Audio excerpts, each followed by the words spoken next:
മൂന്ന് സ്ഥാനാർത്ഥികളും അവസാനവട്ട ഓട്ടപ്രദക്ഷിണത്തിൽ തന്നെയാണ്. ആന്റോ ആന്റണി അടൂർ മേഖലയിലാണുള്ളത്.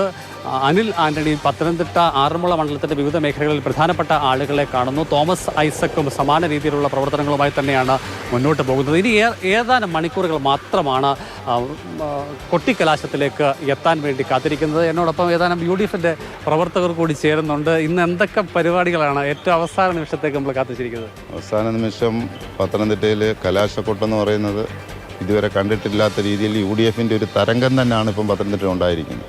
സംസാരത്തിൽ ആ ഒരു ആവേശം ഇല്ലല്ലോ. ആവേശമുണ്ട്. ആവേശം എന്ന് പറഞ്ഞാൽ ഞങ്ങൾ ഒരു 1.5 കഴിയുമ്പോഴത്തേക്ക് ഈ പത്തനംതിട്ടയിലെ മറ്റ് രാഷ്ട്രീയ പാർട്ടികൾ പോലും ഞെട്ടത്തക്ക രീതിയിലുള്ള സംവിധാനങ്ങളാണ് കലാശക്കൊട്ടിലുണ്ടാകാൻ പോകുന്നത്. ഇന്നലെ ഒരു ചെറിയ ട്രയൽ ഉണ്ടായിരുന്നല്ലേ? അതെ അതെ അതെ. ഇന്നത്തെ പരിപാടി ഇപ്പം ഞാൻ ലൈവ് കേട്ടുകൊണ്ടിരിക്കുകയായിരുന്നു.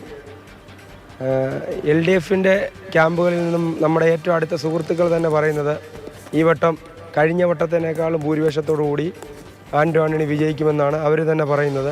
അതോടൊപ്പം തന്നെ നിങ്ങൾ ഈ പൊതുജനങ്ങളുടെ അഭിപ്രായം നോക്കിയാൽ നമുക്ക് മനസ്സിലാക്കാൻ സാധിക്കുന്നത് ഈ നാട്ടിലെ വിലക്കയറ്റം അടക്കം, പെൻഷൻ്റെ പ്രശ്നം അടക്കം, വിദ്യാർത്ഥികളുടെ യുവജനങ്ങളുടെ ജോലിക്കാര്യങ്ങൾ അടക്കം ഈ ഗവൺമെൻറ് ജനങ്ങളെ ചേർത്ത് നിർത്തേണ്ട ഗവൺമെൻറ്, ജനങ്ങൾക്ക് ബാധ്യത തലയിൽ വെച്ച് കൊടുക്കുന്ന ഈ ഗവൺമെൻറ് ഇപ്പോൾ ഓണം വന്നു, വിഷു വന്നു, അല്ലെങ്കിൽ റംസാൻ അടക്കമുള്ളതിൽ സപ്ലൈകോയിലടക്കം സാധാരണ ജനങ്ങൾക്ക് പോയാൽ ഒരു തുണ്ട് സാധനം കിട്ടാത്ത ഇതെല്ലാം ഈ ഇലക്ഷന് പ്രതിപാദിക്കും. അതോടൊപ്പം തന്നെ ഈ ഇന്ത്യ മഹാരാജ്യത്തെ ജനങ്ങൾ ഒരു മാറ്റം ആഗ്രഹിക്കുന്നു. ആ മാറ്റത്തിന് BJP-ക്കെതിരെ വരാൻ പറ്റിയ പിന്നെ LDF-നൊപ്പമാണെങ്കിലും ഭരണവിരുദ്ധ വികാരം ഒരു പ്രധാനപ്പെട്ട ഘടകമായേക്കാം എന്ന ഒരു നില. മാർഷൽ എന്തോ പറയാനുണ്ടെന്ന് തോന്നുന്നു. അല്ല, മാർഷലിനെ കൊണ്ടുവരൂ സ്ക്രീനിൽ. അതായത് നേരത്തെ രതീഷ് സൂചിപ്പിച്ചൊരു കാര്യമുണ്ട്, വോട്ടിംഗ് ശതമാനത്തിലെ ഒരു മാറ്റം എങ്ങനെയാണ് കാണുക? ശരിയാണ്, LDF-ൻ്റെ വോട്ടിംഗ് ശതമാനം കുറഞ്ഞിട്ടുണ്ട്. അപ്പോഴും രതീഷെ കാണേണ്ടത് ആദ്യ തെരഞ്ഞെടുപ്പ് ഈ മണ്ഡലം രൂപീകരിക്കുന്ന സമയത്ത് 50% മുകളിൽ വോട്ടർമാർ നിന്നത് പത്തനംതിട്ട ലോക്സഭാ മണ്ഡലത്തിൽ UDF-നൊപ്പമാണ്.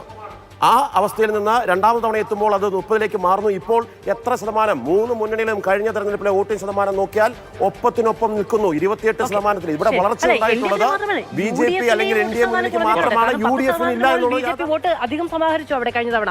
അപ്പോൾ കോൺഗ്രസിനെയും വോട്ട് ശതമാനം കുറഞ്ഞിട്ടുണ്ട്, LDF-നെയും പോയിന്റ് LDF-ന്റെ വോട്ട് ശതമാനം കുറഞ്ഞു, UDF-ന്റെയും കുറഞ്ഞിട്ടുണ്ട്. BJP-യുടെ വളർച്ചയാണ്. അത് സ്വാഭാവികമാണ്. കഴിഞ്ഞ തവണത്തെ സാഹചര്യം നോക്കൂ.